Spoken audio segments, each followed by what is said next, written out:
What's up, Navigating Academia family? This is Dr. J. Phoenix Singh here to be able to answer a valued viewer's question. Now, I gotta be a little bit quiet because it's like after 11 p.m. at night and I've had the longest day ever, but you guys mean a lot to me, so I'm making you this video. This video is apparently brought to you by the good people at Dyson. Dyson, for people as lazy as me who are seemingly incapable of picking up after themselves. Dyson. So, let's go ahead and get to the question. As you can tell, I'm like exhausted. So today's question is from Kay. Kay responded to a message on a video that I had called "Can I Publish Research as a Clinician?" And here was Kay's question. So Kay said, "Thank you for asking this. I have a question about research in undergrad.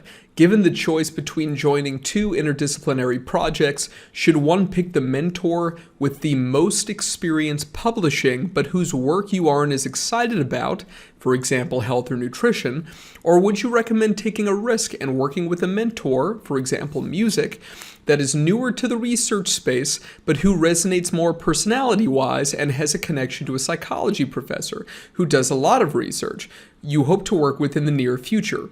If you have a video on this and I haven't seen it yet, my apologies. Thank you in advance for your time continuing to put out helpful content, Kay." Thanks, Kay. I also love Kay because Kay always talks about her husband, so I feel like I've got like a couple watching. So, Kay, you and your hubby, I love you. So, okay, let me go ahead and answer this for you. So I gave it some thought, right? The important thing, Kay, is kind of like what you want to pursue. So if you want to pursue, for example, something that's a research-based doctorate, including a clinical psychology PhD, which is kind of a scholar practitioner degree, then at the end of the day, remember, right, there are two different pieces to the puzzle here. Once you have kind of the big five, so, you know, good GPA. When I say good GPA, it's got to be a US 3.5 and above, has to be, right? If it's lower, you better have some pretty phenomenal credentials other than that, right? So GPA, if you have like perfect GPA, it's good. It won't get you into a program though, right? You need these five things, right? Great GPA, great GRE score, which I define as a minimum above the median for that individual program. Okay, and you can find that out usually by their calling the department. Sometimes they post it online and so forth, right? 3 phenomenal letters of recommendation, and you know, you'll hear me say all the time, you split them up. You have 3 different types of letters of recommendation in terms of somebody who knows you clinically, somebody who knows you in terms of research, and somebody who knows you in terms of your personality, but then also academia, right? Your academic background with regards to your grades, course selection, you know, how they think you would perform in grad school, course load wise, that kind of stuff, right? And then you also need research experience and clinical experience. If you have all 5 of those, you are totally and utterly average. People seem to think that you know, getting into clinical psych PhD programs, for example, is harder than getting into med school in the United States. People seem to think, they really believe when other people tell them, oh, if you've got the best grades and you've got all this experience and you've got these amazing test scores and these things, you're totally average. Right? Completely and totally average. And people have a panic attack when I say that. And to be honest, good. You should have a panic attack. Like for my program that I applied to, is my dream program. It had 500 applicants. They took 2 people, and they only took 1 my year, and it was me. Then they accepted somebody into the next cohort the next year and deferred them 1 year. That's insane. Right? Like, it's such a fractional percentage of people who end up getting into the programs. It doesn't make any sense whatsoever, right? But that's where we're at right now. And we can't change that because we didn't do anything, right, to be able to make that the set of circumstances. So we just had to adapt to it, okay? So once you have all 5 of those, then it's what else you got? Yes, you need a conference present, or you don't need, but you should really have to be well-rounded, a conference presentation. Just present a poster. If you can present a paper, I'd be thrilled. Right, but you know, poster's fine. I'm not a big conference poster guy, right? But doing a poster somewhere is fine, right? But the big things are publications and personal connections, right?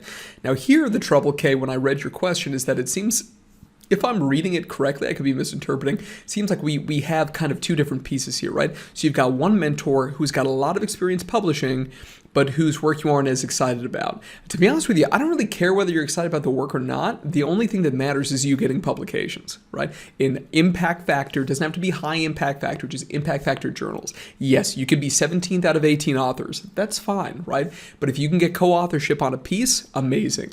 No, it should not be something where anybody basically expects you to write a publication as an undergrad. If somebody is just like, yeah, you can write up this thing as a manuscript, it's a terrible idea, right? Advanced grad students, postdocs, you barely know how to write papers then, right? And even then, your rejection rate's really quite high relative to somebody who's been in the game for decades. So if you can find somebody who's already working on a publication, join on their project, and basically do whatever they need to be able to justify your co-authorship on the publication, that's what you should do, okay?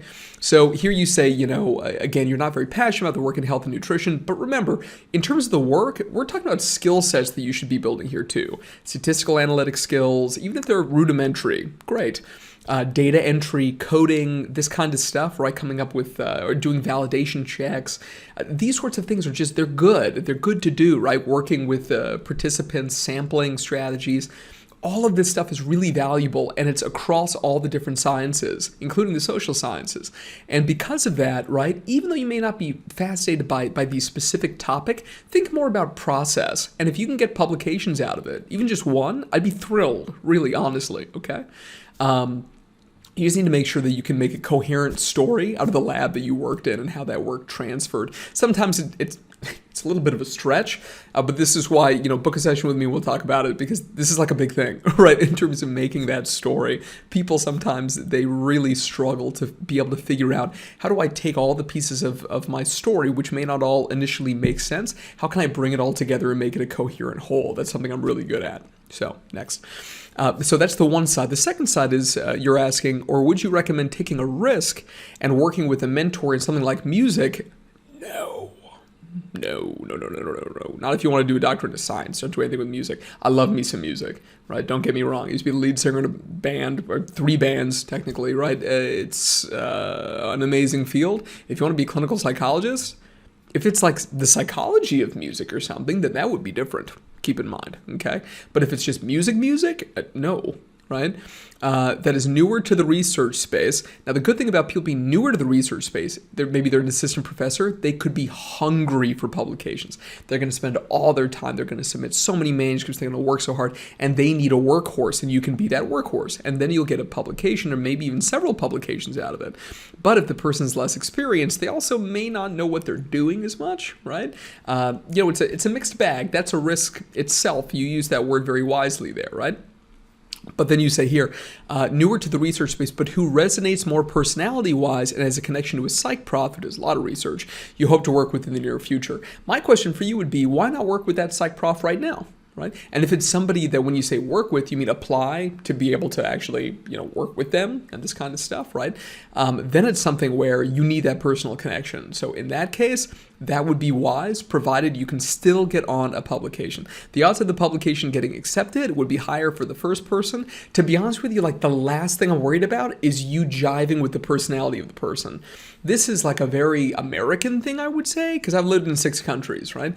The idea of just like, I have to feel good working with this other person when I'm a very junior person, right, is a very like American concept, right? The more important thing is the outcome. That's like the only thing that I care about is the outcome, which I know is super Machiavellian, but this is something where the odds are so low of getting accepted to most of these programs. So it's incredibly important that you do everything in your power to be able to kind of max out all your stats. You can think about yourself. Like when I was a kid, Pokemon cards were super popular. I don't know what happened to mine. I'm sure they're somewhere at my parents' house or whatever. Next time I go home for Thanksgiving, I guess I'll have to check, right? But remember those cards, they have all your stats on it about your attack power and these things. This is the same kind of an idea, right? You want to max out your stats. Or I used to collect baseball cards, same things, like sabermetrics, running sabermetrics on it. If I were to run sabermetrics on you, right, in terms of an applicant, run analytics, what would I find? How would you measure up against other people, right? And again, personal connections and publications are the things that are going to make you stand out most, right? So it sounds like for these two, if you can answer the questions that I've been asking here on this video for you, then I think you'll have a better idea, or it'll be more clear in terms of which of the two you should choose. So, all right. Thank you so much, Kay. Say hey to the hubby for me, and I'll talk to you soon. Peace.